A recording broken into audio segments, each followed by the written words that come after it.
Hello friends, Jai Jagannath. Welcome to my YouTube channel. I am Kavita Behera, lecturer in education. आज हम discussion करबा हमर various subscribers को पाखरु बहुत question आछे आ से रिगार्डिंग मु से मानको मध्ये आंसर देइछि. चलंतु वीडियो टी को लेट नगर स्टार्ट करबा. फर्स्ट क्वेश्चन अछि इत्तिश्री इप्सिता रति को पाखरु पीजीटी एजुकेशन ऊपर गोटे डिटेल्स वीडियो आनंदु को बुक फॉलो करिवो केमिति प्रिपरेशन करिवो. बहुत टाइम है सर्च करूली यूट्यूब रे किए एजुकेशन सब्जेक्ट पीजीटी रो भी वीडियो करथिए बोली. Thank you so much. Reply करिवे मु भी एजुकेशन सब्जेक्ट रे प्रिपेयर करछि. थैंक यू इत्तिश्री. व्यस्त हवा किछि आवश्यकता नाही.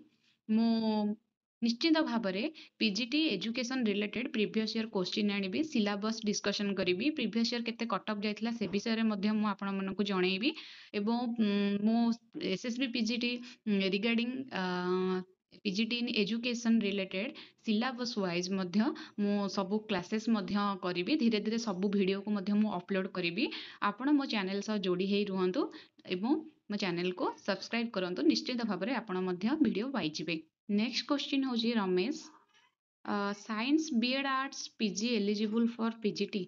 साइंस स्ट्रीम रे ही से बीएड करछंती आ आर्ट्स रे पीजी करछंती. पीजीटी पई एलिजिबल कि नाही आपण व्यस्त हवा किछि आवश्यकता नाही. जेहेतु आपण आर्ट्स रे पीजी करछंती पीजी जो ऑनर्स रे करथिबे सेही सब्जेक्ट पई ही आपण पीजीटी पई अप्लाई करिथिबे. जेहेतु सेही सब्जेक्ट पई अप्लाई करछंती सेथि पई का मात्र एलिजिबिलिटी क्राइटेरिया रे तमरो बीएड थिबा दरकार. आ बीएड आर्ट्स स्ट्रीम रे हो कि साइंस स्ट्रीम रे हो सेटा मैटर करेनी बट बीएड सर्टिफिकेट तुम पाके थिबा दरकार. नेक्स्ट क्वेश्चन होची संयुक्ता राउत कर. दीदी एसएसबी पीजीटी केमिति क्रैक करि हबो. संयुक्ता मु जेमति पूर्वरु कहिली कि मु एसएसबी पीजीटी रिलेटेड समस्त सिलेबस आनिबी, प्रीवियस ईयर कट ऑफ आनिबी, प्रीवियस ईयर क्वेश्चंस आनिबी और एसएसबी पीजीटी क्रैक करिया पई जहां भी डिटेल्स वीडियो दरकार मु सेटा को अपलोड करबी. आपण मो चैनल सह जोड़ी हेई रुहंतु. नेक्स्ट सत्यजित पुहान. सत्यजित पुहान कहछिन मैम पॉलिटिकल साइंस रे SSB PGT OPSC PGT exam देई हबनी कोन. सत्यजित किछि भी प्रॉब्लम नाही. आपण चाहिले ओपीएससी पीजीटी मध्ये एग्जाम देई परिबे. किछि असुविधा नाही. नेक्स्ट ज्योति प्रकाश पाणीग्राही कर. Madam SSB PGT and OPSC PGT रे 10th 12th plus 3 mark means career mark add होए कि. ज्योति प्रकाश एसएसबी पीजीटी रे हमर थाए 150 मार्क्स रो रिटन मार्क आ 50 मार्क्स रो थाए हमर career mark. 10th 12th plus 3 PG BEd एतक मार्क सब कैरियर मार्क रे ऐड हुए. आशीष मल्लिक कर question. Next video PGT preparation in education आनंतु. श्योर आशीष मु निश्चय या ऊपर गोटे वीडियो आनिबी. तनुश्री कर क्वेश्चन अछि ma'am I have done my BEd from 2020 to 24 in regular mode and then took admission into IGNOU PG in 2023. Am I eligible for PGT or I will face any problem in DV?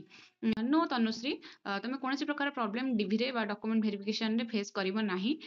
जदि तुम BEd करिच regular mode रे एवं इग्नो रे PG करिच किछि नाही. केवल document verification बेले तुम पाखरे गोटे इक्विवेलेंट सर्टिफिकेट थिबा दरकार.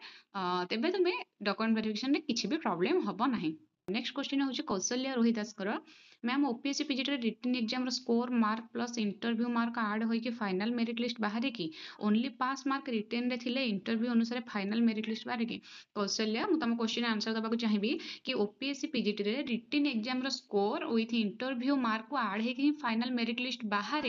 किंतु आमे जेमति जानिचे इंटरव्यू रे से माने तमे जेति की एग्जाम्स रे क्वालिफाई हेई थांती तार 1.5 गुण पिलांगु डाके इंटरव्यू पई. तो एटा ग्यारंटी न थाए जे जदि तमे रिटन रे क्वालिफाई करिचे इंटरव्यू रे भलो करचे ता माने हमर फाइनल मेरिट लिस्ट रे ना आसीबो.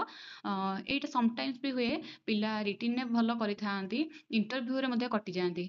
इन सम केसेस रे कोन हुए ना रिटन एग्जाम रे पिला कम मार्क रखि थांती किंतु इंटरव्यू भलो होई थाए. सेठी भी मध्ये पिला कटि जांती भाइबा बॉस रे. काहे कि ना भाइबा बॉस रे हुए तो से माने भलो करि थांती रिटन रे से मानकर कम स्कोर थाए. जेहेतु सीट वाइज आ वैकेंसी वाइज ही पिला मानन को सेतरे सिलेक्शन करा जाय. जो पिला रिटन रे हाईएस्ट मार्क रखिथिबो बा अधिक मार्क रखिथिबो इंटरव्यू मध्ये भलो करथिबो दीटा जाको मिसे पर जो मेरिट लिस्ट बाहरिबो जेतिकिटा सीट सेतिकी वाइज ही से केवल एवं कैटेगरी वाइज रे ताको डिस्ट्रीब्यूशन हेई कि ही से रिजल्ट पब्लिश हुए. एमिति नुहे आपण रिटन क्वालिफाई करछन्ती इंटरव्यू क्वालिफाई करछन्ती दैट मींस कि आपण मेरिट लिस्ट रे आपण ना आसीबो. समटाइम्स सेमते आसे भी नाही. काहे कि ना आपण गोटो जदि कि रिटन रे भलो मार्क स्कोर करिथिबो एवं तार इंटरव्यू भी भलो होइथिबो सेही अकॉर्डिंगली जदि बहुत सारा पिला आसिले देन सेमानकर सिलेक्शन होबार चांसेस अछि. ଆଜି ପାଇଁ ଥିଲା ଏତିକି କ୍ୱେଶ୍ଚିନ୍ସ ଆଣ୍ଡ ଆନ୍ସର ସେସନ୍। ଆପଣଙ୍କର ଯଦି ଆଉ କିଛି ରିଗାର୍ଡିଂ ଏଇ ଏସ୍ଏସ୍ବି ପିଜିଟି ଏବଂ ଓପିଏସ୍ସି ପିଜିଟି ରିଗାର୍ଡିଂ କିଛି ବି ଡାଉଟ୍ସ ଅଛି ଆପଣ କମେଣ୍ଟ ବକ୍ସରେ ନିହାତି ଭାବେ ମୋତେ ଜଣାନ୍ତୁ। ମୁଁ ଚେଷ୍ଟା କରିବି ସମସ୍ତ ପ୍ରଶ୍ନର ସଲ୍ୟୁସନ୍ ବାହାର କରିବାକୁ। Thank you so much. ଆପଣଙ୍କୁ ଭିଡ଼ିଓଟି ଭଲ ଲାଗିଥିଲେ ଲାଇକ୍ ସେୟାର କମେଣ୍ଟ ସବସ୍କ୍ରାଇବ କରିବାକୁ ଭୁଲିବେନି। ରହୁଛି, ଜୟ ଜଗନ୍ନାଥ।